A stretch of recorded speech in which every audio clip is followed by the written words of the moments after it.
Contraband? From last night? Sitting in your pocket from last night? No, I found it in the kitchen. Oh. From last night? Okay. Yeah, microwave. So I believe today's sponsorship is starting. The broadcast for the week is starting from now. And Zolty and his family is sponsoring the broadcast for this next week. The Nishmas of Moishe ben Chaim and Moshe Zolty was Yahrzheit. It's going to be Thursday. The neshama should have an aliyah. It should be a meilitz yosher for all of us. Okay, so let's run back to the Mishnah because we were sort of in the middle of the Mishnah yesterday. So the Gemara says, if you have a harp and one of the harp strings tore, and the Levium need this harp in order to play the shira, you're allowed to tie the string. If you have a harp in your home and you want to play the harp, then you wouldn't be able to tie a harp string because it's also deraisa. But if you want to make a new harp and tie up a new string, kan aser, that will be also even in the Beis Hamikdash. Our Mishnah says quite clearly that you're allowed to be over the rise, you're allowed to make a kshira on a string that's torn. Or a minute, Nimas kina shenifzika loya yakasher ela einva. The Braja says that you cannot make a kshira, which would be a deraisa. You're only allowed to make a bow, which is a derabanan, because it's because it ain't shvus b'mikdash. You're allowed to be over a derabanan in the Beis Hamikdash. Zaktimar loy kasha. It's not fair. Harabanan v'harab Eliezer. There's a famous Rabbi Eliezer who holds that when preparing for a bris, if you don't have a knife, you're allowed to make a fire and you're allowed to have a blacksmith form a knife. You're allowed to do any of the machshir mitzvah that you need to do, even if they're deraises, you're allowed to do them. So Zok to Gemara, Rabbi Eliezer, the Amar machshir mitzvah doichen is a Shabbos koshra. So our Mishnah that says you're allowed to be over deraises, you're allowed to tie up a string on Shabbos, would be consistent with Rabbi Eliezer who allows it. Rabbanan, the Amar ain't doichen, according to the Rabbanan who argue on Rabbi Eliezer, and he holds you're not allowed to be over deraisa. For machshir mitzvah, oinva, the only way to fix this string is to make it a bow. But frankly, Gemara, our Mishnah still wouldn't be consistent with Rabbi Eliezer, because according to Rabbi Eliezer, lechatchila, you're allowed to be over deraisa in preparation for a mitzvah.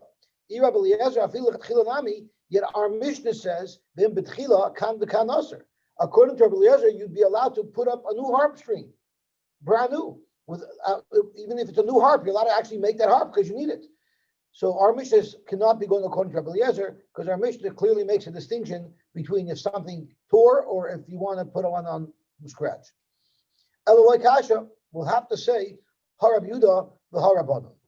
Let's say the machlokes the Bryce and the Mishnah has to do with if an aniva is also midaraisa. Both the Mishnah and the Bryce holds that if you have to do the raisa, you could, but if you don't have to, you should do it the Rabbanan. The Rabbanan who says make a bow, they hold a bow isn't a deraisa, so it's not a problem. But our Mishnah is going according to Rabbi Yehuda, who holds that even making a bow is a deraisa. So there's no benefit of making a bow versus making a knot. Therefore, we might as well let him make the knot. Zok Gemara doesn't really help us because who is the Manda Omar that holds you're allowed to violate deraises for a mitzvah? There's only one Manda Omar that we can find. If you cannot violate a deraisa for a mitzvah, then our Mishnah still doesn't make sense. How could you make a kshira? So our Mishnah has to be consistent with a Tana who holds you're allowed to violate a deraisa in order to do a mitzvah. So Rabbi Yehuda Libidaman, even if you hold like Rabbi Yehuda, that a kshira and aniva is the same thing, but he still needs a license to be able to be over a deraisa for a mitzvah. So it has to go according to Rabbi Eliezer. So you're stuck with Rabbi Eliezer again. If you're going to have to rely on Rabbi Eliezer, well, then we're back to the same kasha. Why does our Mishnah only say that you're allowed to tie a string that tore, rather than say and not lechatchila? According to Rabbi Eliezer, lechatchila you'd be allowed to run a new string and tie up, even if you're making a new harp, even if you didn't there. So the Gemara right now is stuck again. We have our Mishnah that says you can be over a deraisa, you can make a kshira, but only b'diavad, not lechatchila, only if it tore. And we have a brayta that says you can only make an aniva, and we still cannot find a Tana that represents our Mishnah. We're going to mix a new factor into here. We hold like Rabbi Eliezer. We hold like Rabbi Eliezer that you're allowed to violate the deraisa for a mitzvah, but only if you couldn't have done it yesterday. So if you're making a new harp, you could have done that yesterday. But if your string tears on Shabbos, there you had no choice. You couldn't have fixed a tear that happens on Shabbos. You couldn't have fixed that on Friday. So it's only allowed because it tore on Shabbos. And there's a machlokes in a brisa that we're going to quote to show such a shita. The Tanya, Ben Levi shenifseka lo'nima bechinar. If Ben Levi had a harp whose string tore, so the brisa says explicitly it tore on Shabbos, and that's why we're allowing it kosher. Now you might ask me, why do I need this new shita? Why couldn't we just say that the Mishnah holds like Rabbi Eliezer, and maybe Rabbi Eliezer holds that you're only allowed to do it if you couldn't have done it before? Why couldn't the Gemara have said on its own, without bringing this brisa, why couldn't the Gemara have argued that Rabbi Eliezer only holds that you're allowed to violate the Shabbos if you couldn't have done it before? The teretz for that is quite simple, because the Mishnah the Gemara doesn't want to make an argument without much more proof to the argument. So here in the brisa, we have much more proof to the argument, because here the brisa goes out of its way to say, Ben Levi shenifseka lo'nima bechinar. So it's clearly stating that this is an emergency because there was a tear. Our Mishnah doesn't say that, Beferish. Our Mishnah doesn't make it 100% clear that it tore on Shabbos. Here it says clearly shenifseka lo'nima. So there we have proof that it's only due to a tear. Doesn't it mean kosher nima on Shabbos? Yeah, but where did it tear? That doesn't have the end. It says the end b'tchila kan v'kan. B'tchila doesn't mean, b'tchila means if you have a new harp and you need to string it, that you're not allowed to do. Okay, no, That's not what Rashi says kehilla means. Well, let's see Rashi. I read the Mishnah just like Chaim too. Let's see the Rashi. Let me just pull the Rashi up over here. Oh, so you meant that it was torn, but it wasn't. It was obviously it's a harp. It was an existing harp, and it was ripped. And you were lazy. That's not how I understood it. But let's see Rashi here. So let's see Rashi what Rashi says over here. So what the Gemara is going to say is there's a three-way machlokes, but the machlokes between Reb Shimon and the Rabbanan is even if it tore on Shabbos, the Rabbanan holds you're allowed to tie it, like our Mishnah, and Reb Shimon holds even if it tore on Shabbos, you're still not allowed to be over the rice and make a shira. You could still only make kadam niva. So let's see Rashi inside. But the way you teach it, in b'tchila kan v'kan yosher, and if the string is being inserted for the first time. No, I understand that, but I'm trying to. Where did the article get it from? The article, you have to know where the article got it from. So let's see Rashi over here. Reb Shimon of Harabanan, Masnisan Rabbanan. Our Mishnah will go according to Rabbanan. The pligila Reb Shimon, who argues with Reb Shimon, who only allows a niva, and the Rabbanan allows a kshira, which is consistent with our Mishnah. Barmi Kaishra, the Svir Luke Rabbi Eliezer, Bechada. We have to come on to Rabbi Eliezer and say that you're allowed to violate a deraisa for machshir mitzvah, the machshir mitzvah doichin. However, the condition that they place on Rabbi Eliezer is it's they only allow it if you could not have possibly done this yesterday. But they argue in Rabbi Eliezer because Rabbi Eliezer allows it across the board. Therefore, betchila it would be aser. So, Frank Rashi, in the last stage of the Gemara, where the Gemara is spelled out like Rabbi Yehuda, who holds that Aniva and Kshira is the same. My time Eloi Shalina Hachi. Why couldn't we just explain that Rabbi Yehuda holds that you're only allowed to violate Shabbos if you could not have done it yesterday? It's Mishum the Loi Shma'ina Behedya the Islay Haisvar. The Gemara didn't want to make such an argument unless we have someone saying it explicitly. Lemiflik ben Efsher le Efsher. And until the Gemara found a Tana that seems to say so explicitly, the Gemara is still probing to find somebody who holds like them. So the deek here is the shenifsek kalanima. So that doesn't help me back in the Mishnah. I just was trying to review Rashi. I thought it was going in the right direction. It's sort of like, because it seems very like it's only like 6-7 lines in the Gemara, but it seems like it's going through a mental exercise to get to a point where I think we all take for granted that it makes a lot of sense. That it's telling you whether or not it's Efsher or not. Yeah, but we know for sure, Rabbi Eliezer holds even if it's Efsher, you're allowed to be on Chal Shabbos, right? You didn't know, you knew 7 days ago you had to make a bris on Shabbos, and first on Shabbos you can start making a fire to put your knife on. Rabbi Eliezer holds it's allowed anyway. Right? A brisk you could never say was last minute. You had to have had 7 days of notice. No, that's the tool broke like on Shabbos. Oh, so maybe Rabbi I Eliezer. don't know that Gemara. I have no idea. Rabbi Eliezer holds you're allowed to do anything. There's no restriction. Regardless. Well, we're going to see soon a restriction in Rabbi Eliezer, but the Pashas, you're allowed to do whatever you want according to Rabbi Eliezer for a mitzvah. So Pshat of the Mishnah must be that kehilla means you're not fixing a break, but you're stringing a new kinar up. It's reminiscent of the halacha where you're not allowed to go into Yom Tov as a manubal, right? And therefore you have to have a haircut and cut your nails. But if you come into Yom Tov like that, then you can't cut your nails. Right, but if you But cut if it you already did, then you can cut your nails. That's how the Chaim do. Or it's like the story with this bacher who went collecting with his Rosh Hashiva. His Rosh Hashiva gave a drush in a city. The Rosh Hashiva was speaking for so long, people didn't want to stay. You don't stay for too long. Even the bacher walked out of the middle. So after the drush, the Rosh Hashiva tells him, "I don't understand. All the other people are guests, but you're accompanying me. How could you walk away in the middle of my drasha?" So he says, "Rabbi, I had an emergency." He says, "What type of emergency could you have in the middle of a drasha?" He said, "I needed a haircut." He says, "The haircut's an emergency? You should have taken the haircut before my drasha." So he told the Rabbi, before your drasha, I didn't need a haircut. Okay, Zolty the Gemara Vayter. The Gemara Shimon Harabanan, the Tanya. So there's a three-way machlokes, but we're only focusing on Rabbi Shimon and Rabbanan. He ties it up.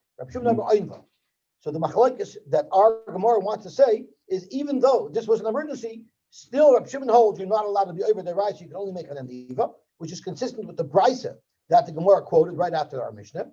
And the Chachamim will hold koshra, meaning you're allowed to be over the right, since this happened on Shabbos, it tore on Shabbos, and there's no way you could have dealt with it otherwise. So at the end of the day, we're going to have a machlokes between Rabbi Eliezer, who holds you can always violate Shabbos. We have Rabbi Shimon who holds you can never violate Shabbos. And then you have the Rabbanan who holds you can violate Shabbos if you don't have another Eitzah. If you didn't have another Eitzah, you couldn't have anticipated this. Rabbi Shimon Lezer, Af he eina mashmas as a koil. Rabbi Shimon Lezer holds that Shira Aniva, it'll ruin the melody, it'll ruin the sound of the harp, and you have to do it properly. El mashal shom milamata, the korch milamayla. If the spool where the thread is held, the string is on the bottom, you extend it and you extend a fresh string where no knotting or tying is required. So that's one shot in our Mishnah, that our Mishnah holds that if there's no other Eitzah, and this happened on Shabbos and you couldn't have dealt with it before, you're allowed to be over at the rice. That's one shot. We might be able to offer another teretz to understand why our Mishnah says Kaishra and the Brisa only allows Aniva. They're both going according to Rabbanan, meaning in both cases you're allowed to be over a deraisa if necessary to fix this harp. But in our Mishnah, the string tore smack in the middle of the harp. Therefore, you would not be able to fix it properly and get decent sound unless you tied it into a proper knot. The brisa that says aniva is kind of an atzad. That's when it tore all the way at the side, and there an aniva would be good enough if it was close to one end. If you made a bow, it would be enough to tie it that way, not being over the raisa, yet still preserving the sound. Or you can say hav emta. Both cases, our Mishnah and the brisa that says you only let to make an aniva is referring to a case where the string tore in the middle. And everybody agrees that the string tore in the middle, in order to restore perfect sound, you need a kshira. So that's why our Mishnah holds you need a kshira. But why does the brisa say you make an aniva? Because we're afraid if we let you make a kshira in the center when it's needed, you might also make a kshira on the end when it's not needed. And that would be a problem because you're doing something that's not necessary. Rashi adds that where do you see such a machlokes? So Rashi's learning that is precisely the machlokes of the Rabbanan and Rab Shimon earlier. When the Rab Shimon and Rabbanan have machlokes, where was this tear? This tear was in the middle. And even if the tear was in the middle, the Rabbanan hold Kaishra, and Rab Shimon holds Einva. The reason why Rab Shimon holds Einva is because he's afraid if we allow you to tie it in the center, even though it would be allowed technically, you might also make a kshira if it was at the edge, where only an aniva is allowed, and therefore Rab Shimon said you could only make an aniva. So we're not only foreverring our Mishnah, we're also learning a new pshat into the machlokes between Rab Shimon and the Rabbanan, and it's all about whether or not you're geyser be'emta atu minatzad. Okay, now we're getting to moment of behemoths and how we rectify those. Choitchin yabelis b'mikdash. If you have an animal that's supposed to be a carbon, and they found that it had a wart, which is a mum, you're allowed to cut that wart off. Avoloi b'medina, but you cannot cut a wart off an animal that you have the Medina, even if you're planning to bring it as a carbon, or we'll see soon what this means. If it means the Medina, a chulindik animal, or if it means you're planning to bring it as a carbon. But if you're going to use a tool to cut off the wart, can osir, then regardless it's osir. So we're only allowing you to take off a wart with your hands, which is a shvus. It's derabanan because it's not the derech to do it that way, and so you're allowed to do it in the base of mikdash because we need it in order to be able to bring the carbon. I'm going to show you a brayso that does not allow you to remove a wart for the purposes of a carbon, because it's hakavosoi. What happens if Erev Pesach is Shabbos and you need to bring the animal to the base of mikdash to shech? You need to bring your carbon Pesach. Thousands of people need to bring the carbon Pesach if they weren't there before Shabbos. So hakavosoi, carrying the animal on your shoulder to the base of mikdash, or transporting it from chutz l'tchum, or v'chatichas yabaltoi, or to cut off a wart that your carbon Pesach has, which would render it puzzle, ein doichem. You're not allowed to do this on Shabbos. So you see a steer to our Mishnah. Our Mishnah says chatichas yabelis is allowed, yet the brayso says it's not allowed. Rabbi Eliezer says doichem. Rabbi Eliezer holds you're allowed to do any deraisa. It's our famous Rabbi Eliezer who holds when it comes to preparing for mitzvah, you're allowed to do any deraisa. So we have a stira, the Rabbanon of Rabbi Eliezer who holds that you would not be allowed to cut off a yabelis, and our Mishnah who says you are allowed. Zolty Gemara, Rabbi Eliezer, Rabbi Yosy b'Chanina, we have two different opinions, and there are two different answers to explain the stira between the Mishnah and the brayso. Chadamar, one of the two said, hava lacha. Both the Mishnah and the brayso, the Mishnah that allows cutting off the yabelis, the brayso that does not allow, is speaking by a fresh, moist yabelis, which is worse, because it's not like dead skin. The loikasha, kan biyad, the Mishnah that allows it is when you're cutting it off by hand. Kan bechli. The brayso that disallows it is talking about when you're doing it with a kehilla, which is a malacha deraisa. And the Tanakh holds it's osir, and the Belezer holds it's mutter. That's one teretz that was offered between the brayso and the Mishnah. The Chadamar, another teretz offered, was hava yad. Both cases are speaking balacha, and in both cases, both cases are speaking bayad. Both cases are speaking bayad, which is with a shinoi, which is only a derbanon. V'loi kasher habalacha, habiyavesha. Our Mishnah that says you're allowed to, it's speaking about a dry one, so therefore there's not an isser involved. But the brayso that says by a carbon pesach you're not allowed to do it even by hand is speaking where it's a moist one, and there's an isser. Frekti Gemara. We have two terutzim, and we need to know why did each Amoira answer his way, and why didn't he answer like his friend? So we're going to now go back and forth between each Amoira to discuss why they choose their teretz over the other one. The Mandamar hold they are both speaking by lacha, but our Mishnah allows it because it was done by hand, and the brayso that disallows it is because it was done with the scissors. My timer lo omar habalacha habayavesha. Why didn't he say that they're both biyad, but the brayso is speaking balacha and the Mishnah is speaking about yavesha? Omerlach, the answer to that is simple, because yavesha afilu bechli nami shari. I hold nasvara that if we're speaking about a dried out wart, which is going to fall off anyway, that will be mutter to do on Shabbos, even with a kehilla, even with a scissor. My timer, what's the reason for that? Because a fruch yifracha, it just breaks apart, it flakes apart in your hands. So you're not really cutting it, so there's no isser involved. So the only way I could even contemplate any type of restriction is only if it was a lacha. So that's why I had to learn that they're both speaking by lacha, and the difference between the Mishnah and our Mishnah is speaking biyad, that's why it's allowed, and the brayso is speaking kehilla, and that's why it's not allowed. My timer loy omar habiyat habachli. Why didn't he learn that they're both speaking by lacha, or by lecha, and our Mishnah is speaking when you're doing it by hand, and therefore it's mutter, and the brayso is talking about doing it with a kehilla? Amar lach, I'll tell you why I didn't learn that way. Bechli hatnan in bechli kan v'kan aser. Why would I need a brayso in Psachim to teach me about doing it with a kehilla that it's more chomer, that it's osir, our Mishnah says it quite clearly at the end. Vim bechli kan v'kan osir. So the Mishnah already covers that. So why would I bring a brayza to teach me a halacha that bechli is osir if our Mishnah says so explicitly? The idach and the mandam who learns that they're speaking bechli. Why taka do we need a Mishnah that discusses cutting off a bells with a kehilla? It's pretty obvious in our Mishnah. So the reason why the brayza brings it up is because the brayza mixes in another factor. You're right. For the Rabbanan Shita, I already know the Rabbanan do not allow you to cut off your bellis with a scissor. But we're trying to show Rabbi Eliezer Shita. So when we're introducing Rabbi Eliezer Shita, first we're going to quote the Shita of the Rabbanan who holds it's not allowed. And then we introduce Rabbi Eliezer who holds, even though it's a malacha d'oraisa, you are allowed to do it. The other one that held, that's not a good teretz. Because you're going to learn now that the chetichas your bellis that Rabbi Eliezer allows by psachim is a malacha d'oraisa. You're cutting it with a scissor. And I don't think that braysa is talking about the raisa different cases. I think that braysa is only talking about the rabbanon different cases. How do I know? What are the other cases that braysa disallows that are in the same list as the chatichas yabelas?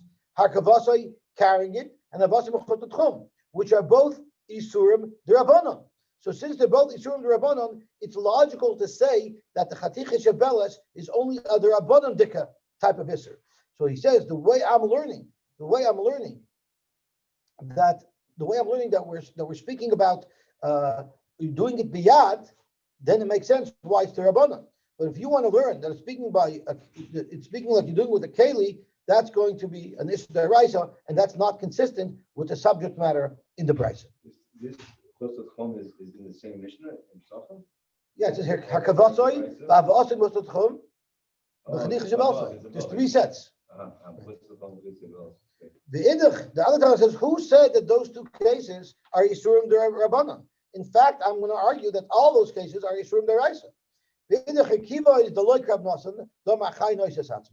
The reason why we say carrying a livestock, a live animal, or a live person is not considered carrying because a chay nois atzmai. But who said that at the time of this brayso holds like that? I'll argue at the time of this brayso holds that you don't say a chay nois atzmai, and therefore it isn't Yisurim d'Oraisa to carry this animal mishus l'shus. And I can also claim as d'oraisa, and therefore the chatichas yabelas could be speaking about with a kehilla, and it's an issue d'oraisa, and it fits in perfectly with the context of the brayso. For the very first time, I'm not sure why, I discovered a lesson. Tell me if it's accurate. Generally you might ask a question, Yosy Zalman, and Shlomi will offer his answer. Shlomi will offer his answer. I'll answer my answer. Right? And the only reason why we each offer our answers is only our respective answers because this is what we thought of. But the Gemara doesn't say that. The Gemara says, no, each Tana says something, not because he thought of it, because he doesn't hold like what he said. You have to have conviction. It's not enough. If you say something, you have to be able to understand why I'm saying this over that. In other words, they listen to each other. Yeah. Or not. They have to come to the store because they don't want to hold like him. It's a gewaltig ar. Master Rabbi Yosef. So Rabbi Yosef had a kasha. How could you argue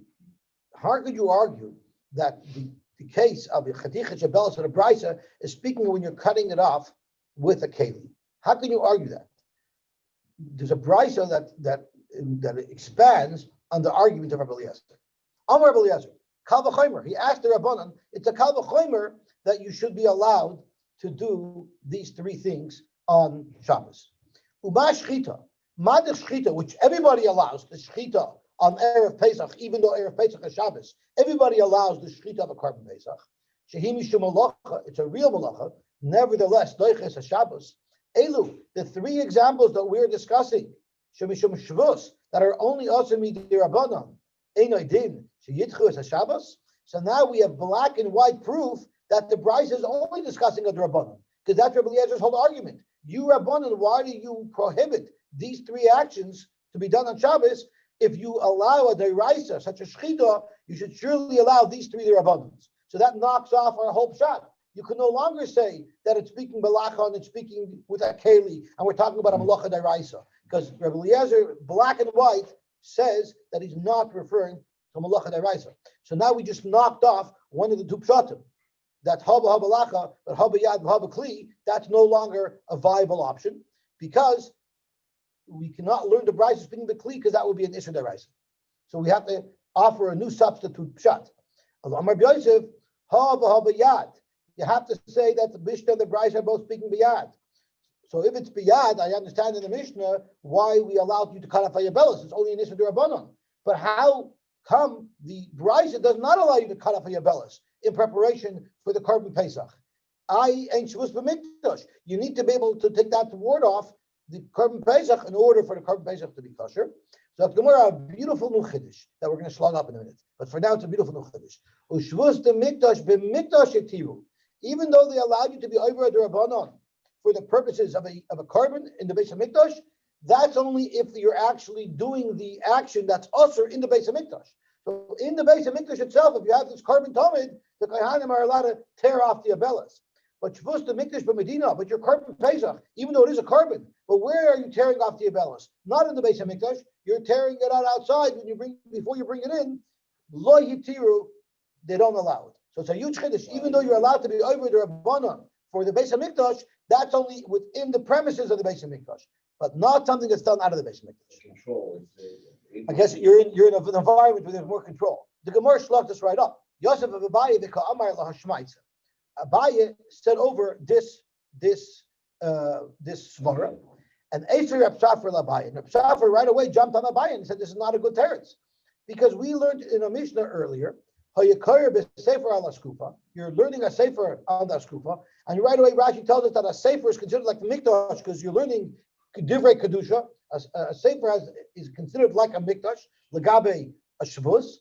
And this galgal a sefer miyadai, and the other end of the sefer rolled out of your hands, but you're still holding the end of the sefer that's closest to you.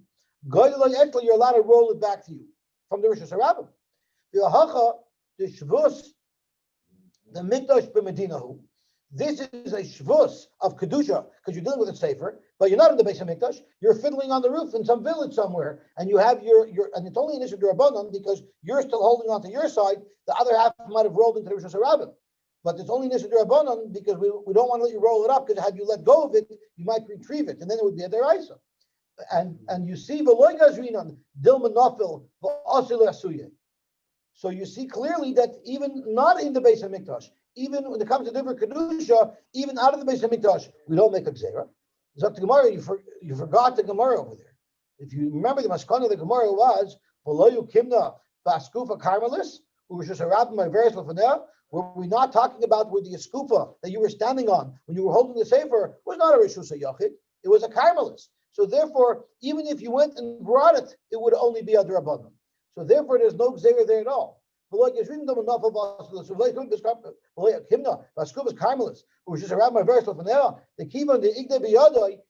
he's holding on to one end, there's not even an issur derabanan involved. So therefore, you don't have a right. So we can still maintain our svara that there's a difference between, even though it's a davar shebekdusha, even though it's a korban, there's a difference between if you're doing this malacha or this shvus in the Beis HaMikdash itself, where it would be allowed, versus if you're doing something related to a korban and you're physically not in the Beis HaMikdash, where it would not be allowed. We got a problem with that as well, because when the first day of Pesach comes out on Shabbos, let's say the first day of Pesach comes out on Shabbos, so you're allowed to cook on Yom Tov, but you're not allowed to cook on Shabbos. So how do you prepare your korban Pesach to cook it in order to be able to eat it Friday night? So Mishal Shalom is a Pesach l'taner im chashecha. You're allowed to lower the animal down on a chain into the fire when it's getting dark, and that involves a drabanan. Rashi's mashalshin l'taloisai. You lower it down to roast, and it will roast on its own. If it wasn't a korban pesach, you just wanted to have a barbecue and that at your home. I mean, ain't silent basar batalubeya. Normally, you're not allowed to put something on the fire unless it'll be completely ready before Shabbos. But by the korban Pesach, which is an issur derabanan, again of lo yitzla, we allow you to do that. The shvus the mikdash b'medina. This is exactly the case that we're discussing. it's a shvus of a mikdash because we're talking about a carbon here, and you have to cook it in order to be able to eat it. Yet you're not physically in the Beis Hamikdash. You're in Yerushalayim, out of the Beis Hamikdash, and it's allowed. So you can no longer tell me that the reason why in the Brisa you weren't allowed to cut the abellas off the carbon pesach, why you couldn't carry it, you can't say it's because even though it's a shvus, but it's taking place out of the Beis Hamikdash.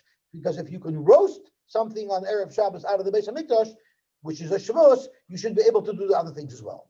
So Ishtik, Abaya was silent. He didn't have a teretz. It seems to slug up this teretz. So Abaye went to his Rebbe. He also made Rabbi Yosef. When Abaye came to his Rebbe Yosef, Amar Le, he told him, now don't forget, Rabbi Yosef already defended this pshat from the case of the scroll. So Rabbi Yosef obviously liked this pshat, yet Abaye got ogeshlogen from a different kasha. So Abaye told Rabbi Yosef, this pshat that you defended, I don't know if he knew about that conversation, but he was telling Rabbi Yosef about the pshat that Rabbi Yosef defended, we have a problem with it. Amar Le, Hacha Amar Le Reb Safra. This is the kasha that Reb Safra asked me. Rabbi Yosef told Abaye, that's the kasha that you accepted? You could have slugged it up so easily. My time, why didn't you answer him that by the Mishashal of Pesach, there's a special reason why we allow them to roast it and we're not worried, Shema Yechta? Because B'nei Chabur is reason. B'nei Chabur is reason. Why there's reason? Because when they're being oisik in karbanas, someone who's being oisik in karbanas, B'nei Chabur and Nimn al Pesach is reason. The Chalo oisik in Bekachim is reason. B'chachamim. Anybody who's oisik in Kachim is a Zorish and a Chacham. Maybe that's why they're not geyser. That you might stir up the coals. I'm sorry. But the chachicha is also with the bnei chabura and everything. Lavdavke. It could be one person bringing the carbon. The chabura only comes together once the food's prepared and they're eating it. But the actual bringing of the carbon, lavdavke, the whole chabura is bringing it. By the people of the carbon. Maybe because by the eating, it's always a chabura. The eating, this is the cooking. I hear, but I hear what you're asking. But vice the choice, once the coals are on the fire and the meat's on the stick, the others are around already. Somebody a party. Sorry? Somebody a party. So Zolty Gemara. So why didn't you answer the question? Abaye, you know why Abaye didn't answer it? Because he held it was wrong. Kehanim is reason name Amrinon, but B'nei Chabur is reason name Lo Amrinon. And Rashi says why B'nei Chabur is reason Lo Amrinon? Because every person in Klal Yisrael brings a carbon pesach. So you can't do people who are oisik in karbanis. Everybody's oisik in karbanis, which is really what Chaim was saying. Everybody is oisik in it. So therefore, you can't include everybody in the special consideration of his reasoning. So therefore, according to Abaye, this teretz is ogeshlogen. The teretz to say that the Mishnah is speaking about in the Beis Hamikdash and the Brisa is speaking about out of the Beis Hamikdash, according to Abaye, it's not a good teretz. Rava has another teretz to forever the stira. Again, what is the stira? Our Mishnah says that you're allowed to cut yabellas, and the Brisa Psachim says you're not. Rava Amar Abelazar is going to look at the Eliezer, where you're even allowed to do a deraisa. The Amar Machshir Mitzvah Doichenes Shabbos. You're allowed to do things that are Doiches Shabbos. However, Umoy Rabbi Eliezer the Kama de Efshel Shanuye Mishanino. So Rabbi saying is you use Chiddush in Rabbi Eliezer. Even though Rabbi Eliezer allows you to do anything you want to do on Shabbos in order to do a mitzvah, but you're limited. You have to try at least to you have to try at least to make it as easy as possible. So let's see how Rabbi explains the difference between the Mishnah and the Brisa. Rabbi Marhav Habayad. In both cases, our Mishnah is speaking about doing an issue to Rabbanon because you're doing a biyad now with a kleli. Could Amar de Bechli. You can't say that the case of Psachim was speaking where you're using a keli mishum malacha, because it's a malacha deraisa, and we've already proven without a doubt that the cases in Psachim are speaking about the Rabbanans because of Rabbi Eliezer's comment. V'havaha belacha, and you'll say they're both belacha. Because if it was biyavesha, le'mitzah bechli, it wouldn't be yosher at all. Elamasnizin de katani shvus. Why did the Mishnah pick a case of a Rabbanan? The efshalam esmal. Because a shvus that you could have done the day before, mitchi mekame mechshira mitzvah. A shvus that you could have done yesterday, you're allowed to do if it's a mechshira mitzvah. So even though Rabbi Eliezer holds that even though you could have done it yesterday, al mechshira mitzvah, you're allowed to do it. And it's Rabbi Eliezer. So our Mishnah is going according to Rabbi Eliezer that this shvus you're allowed to do, The Pliginami Allah, the Hud Psachim, and Rabbi Eliezer argues on the Mishnah Psachim. But Amar Doichin, Dafilu Avalacha Mitchim Mikamayim. So what Rashi is telling us is Rava is saying that our Mishnah is going according to Rabbi Eliezer. The Brisa is not going according to Rabbi Eliezer. And only Rabbi Eliezer says, you're going to say if it's Rabbi Eliezer, why do we limit it only to a yad, not a keli? According to Rabbi Eliezer, you should be able to do a malacha deraisa, because he normally allows even a malacha deraisa as machshir mitzvah. So Zolty Gemara, the reason for that is the yosher is because Moishe Rabbi Eliezer, the kama de efshir l'shnuya mishaninule. You could do it with your fingers. So bedafka to go do a malacha deraisa, if you have to do a malacha deraisa, about you're allowed to. But if you don't have to, avoid it. Don't be mechal Shabbos midiraisa. But if you don't have an option, where you need a fire and you need to make the knife, so now Rava says a huge chiddush that Rabbi Eliezer holds that if you can avoid being over the rice, or if you could, or it's more than that, the more you could minimize the Isser Shabbos while you're trying to be Mekayim the mitzvah, you should do that. The Gemara needs some proof. Mai, where do you see that Rabbi Eliezer's scope is limited and he doesn't just allow anything? Rather, you have to keep the malacha to a bare minimum. Where do you see that? Well, the Bryce itself has Rabbi Eliezer in it. Right. Argues on the kind. We know that we have to fit it in somehow.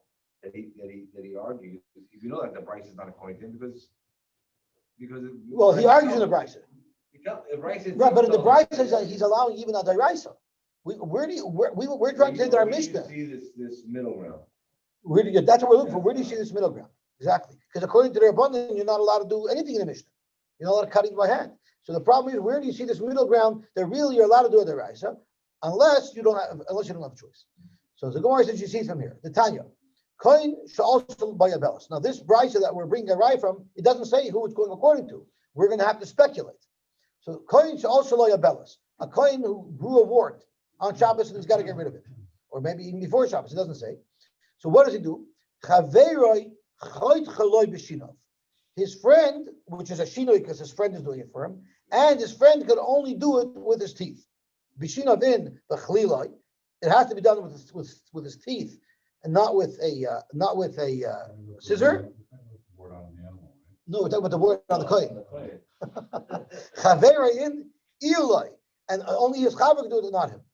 Mamani, who's it going according to? So Rashi tells us that there's a machlokes, the same Rabbi Eliezer and the Rabbanan that have a machlokes. If you're allowed to be over the Raisa for machshir mitzvah, they happen to have another machlokes about tearing your nails off or biting your nails on Shabbos. Rabbi Eliezer holds that if you tear your nail or you bite your nail, it's a deraisa. If your friend does it for you, it's a Rabbanan. But if you do it yourself, it's a deraisa. While the Rabbanan hold, if you tear your nail, if you bite your nail, that's only a Rabbanan. So Rabbi Eliezer is more chomer like this. He holds that biting nails or tearing nails yourself is a deraisa, but if your friend does it for you, it's Rabbanan. No friend does that. Well, someone wants to tell me you could pick your friends and you could pick your nose, but you can't pick your friend's nose. But here we're talking about nails. Or your bellises. Zolty Gemara money.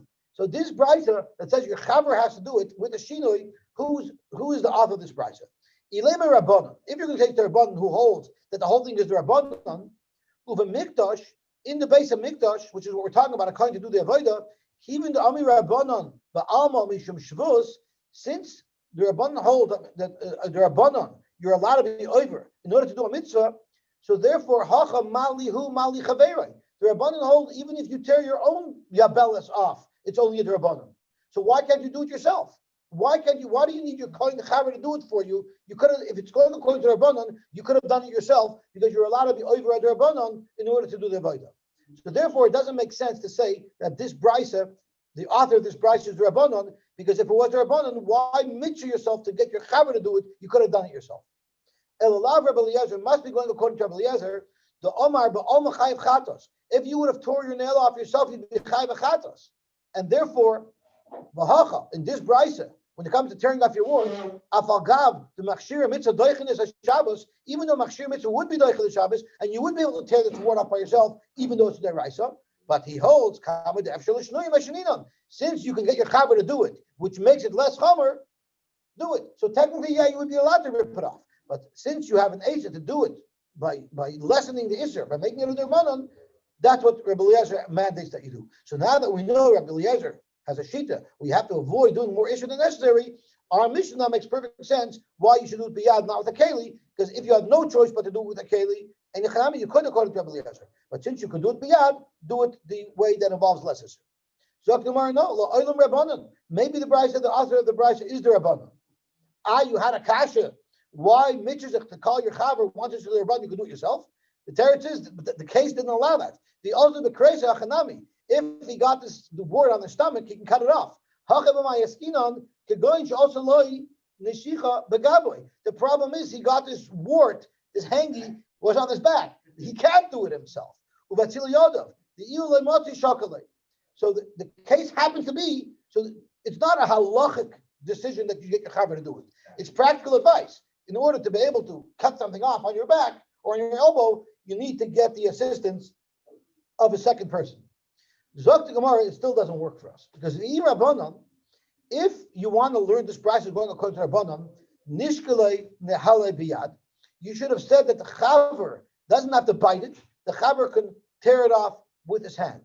Why does he have to bite it? What would be the advantage of saying that the chaver can tear it off with his hand?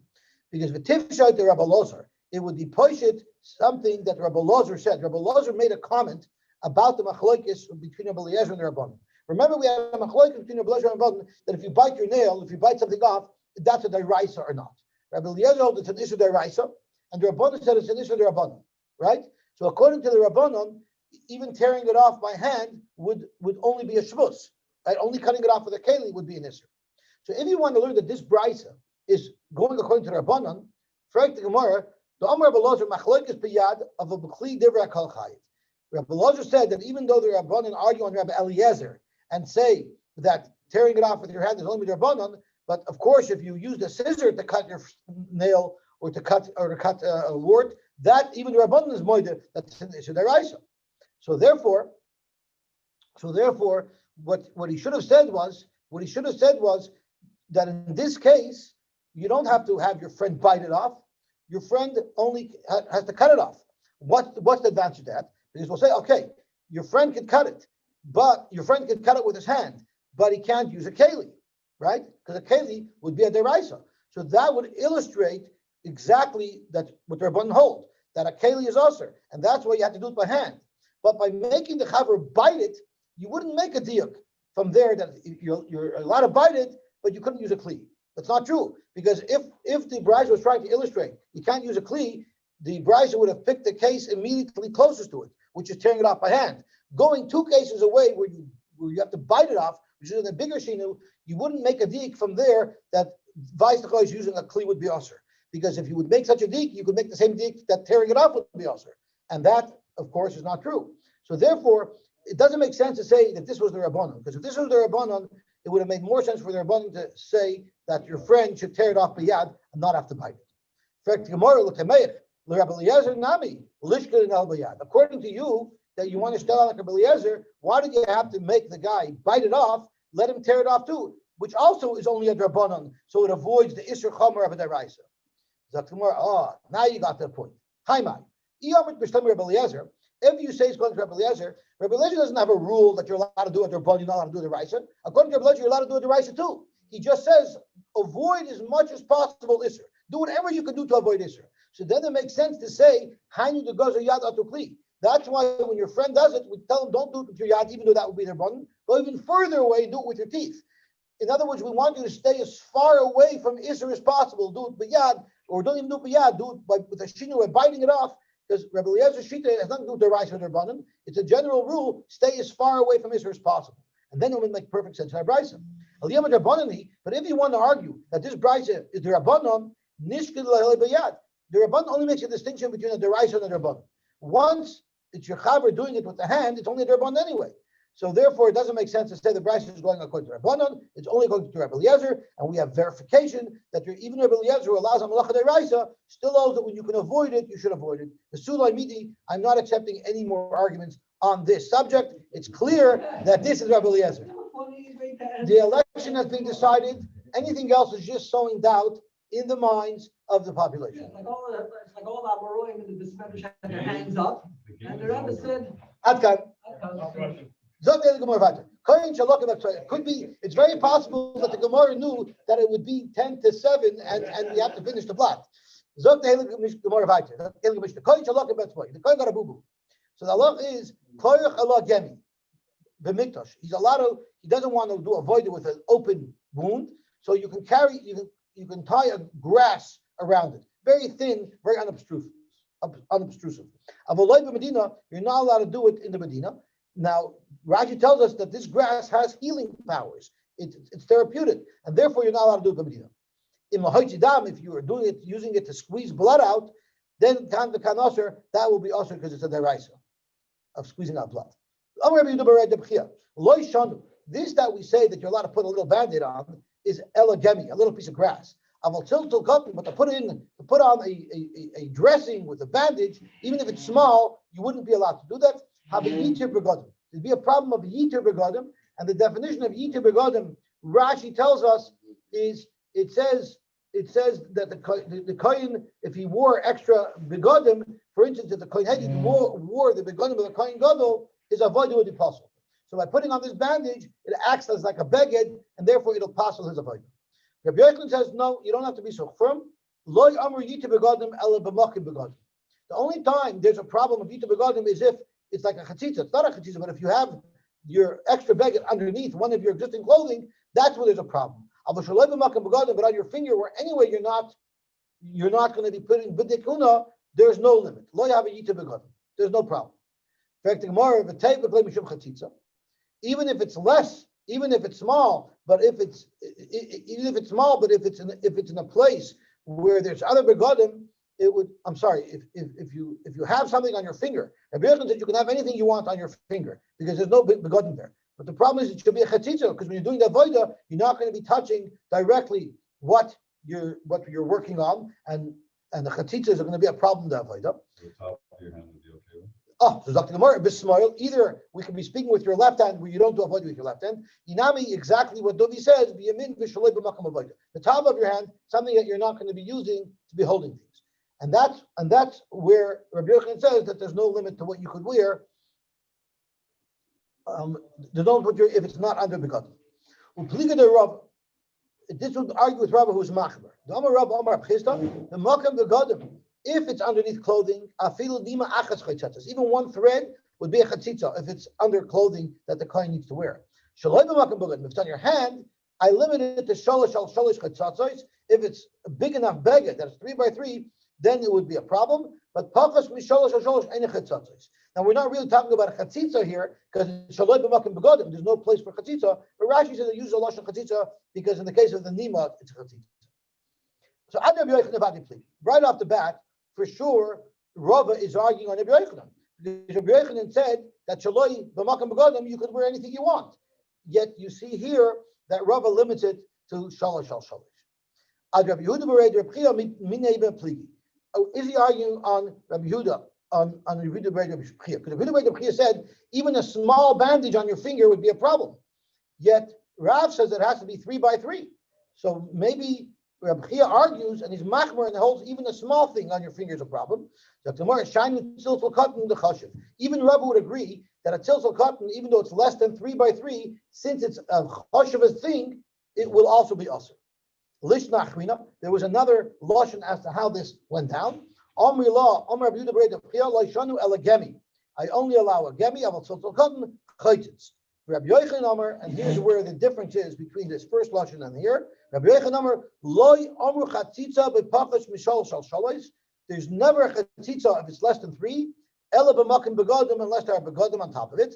Aval shaloi b'makim begadim. If it's not b'makim begadim, shalois al shalois chaytzatzos. This is where Rabbi Yochanan is departing from what he said before. Before he said no matter how big it was,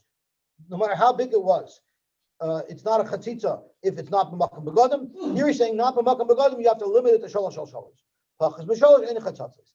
Behind the Rav Amar B'chista. According to the second lashon, Rabbi Yochanan is saying exactly the same thing as Rava, that if it's not b'makam begadim, only if it's 3 or larger is it considered a problem. So let's say that Rav is still arguing on the Rabbi Yehuda because he holds even a small tziltzal is going to be a chatzitza. Yet Rava and Rabbi Yochanan says only 3 by 3. Shiny tziltzal kadam the chashuv. The same svara, tziltzal kadam tziltzal davar chashuv. Even though not 3x3, maybe even Rabbi would be mighty. Frankly, Rabbi Yochanan holds that even a tziltzal kadam is not a problem to wear for a kohen. So adashmin and gemi lishmin tziltzal kadam. According to Rabbi Yochanan, why did the Mishnah tell me that you could only put on a gemi? Why did the Mishnah use as an example of what you're allowed to have as on your finger? You're allowed to even have a small bandage, because he holds that's allowed too. The reason why Rabbi Yochanan holds the Mishnah picked the case of grass is because the Mishnah wanted to teach us a scientific fact that has nothing to do with this shaila, that putting grass on a wound makes it heal better, and it's therapeutic. Okay, let's stop here. Mitzvah Shabbos we will learn after Mincha, and Motzei Shabbos. I'll send that a WhatsApp when we're going to learn Motzei Shabbos, because I don't know the times yet. So once we get the times, we'll figure out what time we're learning on Zoom Motzei Shabbos. Okay. I have Have a wonderful